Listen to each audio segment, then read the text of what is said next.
अस्सलाम वालेकुम वरहमतुल्लाहि वबरकातुहू। अल्हम्दुलिल्लाहि रब्बिल आलमीन वस्सलातु वस्सलामु अला रसूलिहिल करीम। इन्नल्लाहा व मलाइकतहु युसल्लूना अलन नबी या अय्युहल्लज़ीना आमनू वसल्लु अलैहि वसल्लिमु तस्लीमा। अस्सलातु वस्सलामु अलैका या सय्यदी या रसूलल्लाह। अस्सलातु वस्सलामु अलैका या सय्यदी या हबीबल्लाह। मुअज़्ज़ज़ सामीन व नाज़रीन इकराम, इंतहाई मोहब्बत के साथ आपको खुश आमदीद कहते हैं। आज हमारी गुफ्तगू का मौजू है गाजी इल्मुद्दीन शहीद रहमतुल्लाह ताला अलैह की ज़िंदगी की ईमान अफरोज़ गुफ्तगू करते हैं। जब भी किसी नाकबद अंदेश लाइन ने नरमों से रसालत सल्लल्लाहु अलैहि वसल्लम पर ताना ज़नी की है, आशिकान मुस्तफ़ा सल्लल्लाहु अलैहि वसल्लम ने अपनी जानों के नजराने पेश करके सर बुलंदी मिल्लत में अपना हिस्सा डाला है। तारीख़ में ऐसे चंद ही किरदार मौजूद हैं जिनके गैर फितरी और गैर इरादी अफ़ाल ने तारीख़ इंसानी पर अपने अनमिट नकूद छोड़े हैं, और गाज़ी मिल्लत इस्लामिया गाज़ी इल्मुद्दीन शहीद रहमतुल्लाह ताला अलैह का तारीख़ी किरदार भी इन्हीं में से एक है। गाज़ी इल्मुद्दीन 4 दिसंबर 1908 को लाहौर में ताला मंद नामी बड़ई के घर पैदा हुए। गाज़ी इल्मुद्दीन ने इब्तदाई तालीम बहुत कम हासिल की, अपने आबाई पेशा को इख्तियार किया। आपका घराना मतवसत घरानों में शुमार किया जाता था। 1928 में राजपाल नामी लाहौर के एक लाइन ने आका हुज़ूर सल्लल्लाहु अलैहि वसल्लम नबी आखिर ज़मां सल्लल्लाहु अलैहि वसल्लम के खिलाफ एक गुस्ताखाना किताब रंगीला रसूल शाया की। माज़अल्लाह, इस दिलाज़ार अमल ने अहले ईमान के जज्बात को ठेस पहुँचाई और मुसलमानों में सख्त गुस्सा और गम की एक लहर दौड़ गई। जब मुसलमान रहनुमाओं ने इस किताब को ज़ब्त करने और उस लाइन के ख़िलाफ़ कार्रवाई में लाने का मुतालबा किया, तो अंग्रेज़ हुकूमत ने राजपाल को सिर्फ 6 माह कैद की सज़ा सुनाई। इसके अलावा किताब को ज़ब्त करने के मुतालबे को रद्द कर दिया गया और राजपाल ने हाई कोर्ट में अपील दायर की, जहां जस्टिस दिलीप कुमार ने उसको रहा कर दिया और मुसलमानों का गम और गुस्सा आसमान को छूने लगा और गली गली एहतजाज शुरू हो गया। बजाय राजपाल को सज़ा देने के 2 सिपाही और एक हवलदार उसकी हिफाजत पर मामूर कर दिया गया और साथ ही साथ रवायती मुस्लिम दुश्मनी का मुजाहरा करते हुए अंग्रेज़ हुकूमत ने दफ़ा 144 नाफिज कर दी और मुसलमान रहनुमाओं को गिरफ्तार करना शुरू कर दिया। बिलाशुबा हुकूमत वक्त मलून राजपाल को बचाने की पॉलिसी पर अमल पैरा थी। नाज़रीन, मुख्तलिफ रवायात और उलमा के अक़वाल से पता चलता है कि इल्मुद्दीन एक रोज़ दिल्ली दरवाज़े पर लोगों का हजूम देख कर रुक गया। राजपाल के ख़िलाफ़ तकरीरें हो रही थीं, जिस बात ने इल्मुद्दीन को सबसे ज़्यादा आग बगोला किया।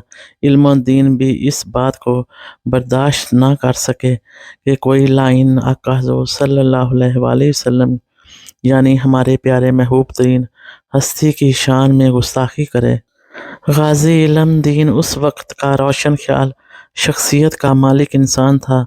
उसने जो कुछ सुना और अपने वालिद मोहतरम से तायद हासिल की और अपने दोस्त जिसका नाम शीदा था उसकी मदद से राजपाल का हुलिया मालूम किया और दीगर मालूमात इकट्ठी की। एक रात गाज़ी इल्मुद्दीन को एक रात ख्वाब में एक बुज़ुर्ग मिले। उन्होंने कहा कि हमारे प्यारे नबी सल्लल्लाहु अलैहि वसल्लम की शान में गुस्ताखी हो रही है और तुम अभी तक सो रहे हो, उठो जल्दी करो। इल्मुद्दीन बड़बड़ा कर उठे और सीधे शीदे के घर पहुँचे। पता चला कि शीदे को भी वैसा ही ख्वाब नज़र आया है। दोनों में ये बहस चलती रही कि कौन ये काम करेगा, क्योंकि दोनों ही ये काम करना चाहते थे। फिर कुर्रा अंदाज़ी के ज़रिए 3 मरतबा गाज़ी मिल्लत इस्लामिया गाज़ी इल्मुद्दीन शहीद रहमतुल्लाह ताला अलैह के नाम की पर्ची निकली और गाज़ी इल्मुद्दीन ही खात्मे रसूल का खात्मा करने पर मामूर हुए। 6 अप्रैल 1929 को 1 बजे दोपहर और राजपाल के जिगर में पेवस्त कर दिया। आशिक़े रसूल के एक ही वार ने राजपाल मलून का काम तमाम कर दिया। اور غازی علم الدین رحمۃ اللہ علیہ نے قتل کا اعتراف کرتے ہوئے گرفتاری پیش کی۔ ہائی کورٹ میں اس وقت سب سے بڑے مشہور وکیل محمد علی جناح رحمۃ اللہ علیہ کی خدمات حاصل کی گئیں۔ آپ کی معاونت میں حضرت قائد اعظم محمد علی جناح نے غازی علم الدین رحمۃ اللہ تعالیٰ علیہ کو کہا کہ آپ اس قتل کا انکار کر دو، آپ کی سزا ختم کروانا میری ذمہ داری ہے۔ جس کے جواب میں غازی علم الدین رحمۃ اللہ علیہ نے کہا، تمام زندگی میں ایک ہی تو کام کیا ہے، آپ اس سے بھی مکرنے کا مشورہ دے رہے ہیں۔ 7 جولائی 1929 کو غازی علم الدین شہید کو سزائے موت کا حکم سنا دیا گیا۔ آپ نے کہا، شکر الحمدللہ، میں یہی چاہتا تھا کہ تختہ دار پر چڑھ کر ناموس رسالت پر اپنی جان فدا کر دوں۔ 31 اکتوبر 1929 بروز جمعرات میاں والی جیل میں آپ کو شہید کر دیا گیا، اور آپ رحمۃ اللہ تعالیٰ علیہ کا جسد خاکی 15 نومبر کو لاہور چھونی میں علامہ اقبال رحمۃ اللہ تعالیٰ علیہ کے حوالے کر دیا گیا۔ غازی علم الدین شہید نماز جنازہ ادا کرنے والوں کی تعداد 6 لاکھ سے زائد تھی، اور نماز جنازہ 5.5 میل پر پھیلا ہوا تھا۔ آپ کی نماز جنازہ خطیب مسجد وزیر خان قاری شمس الدین نے پڑھائی، اور سید دار علی شاہ محدث لاہوری اور علامہ اقبال رحمۃ اللہ تعالیٰ علیہ نے غازی ملت اسلامیہ غازی علم الدین شہید رحمۃ اللہ علیہ کو اپنے ہاتھوں سے قبر میں اتارا۔ اس موقع پر ڈاکٹر علامہ اقبال رحمۃ اللہ علیہ نے فرمایا کہ یہ ترخانوں کا لڑکا ہم سب پڑھے لکھوں سے بازی لے گیا۔ ناظرین، آپ کی آخری آرام گاہ میانی صاحب قبرستان ایک نمایاں مقام پر موجود ہے۔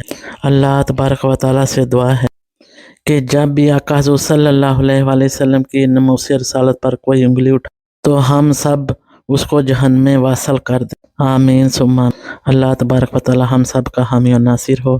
جزاکم اللہ خیر و احسن الجزا۔ السلام علیکم ورحمۃ اللہ وبرکاتہ۔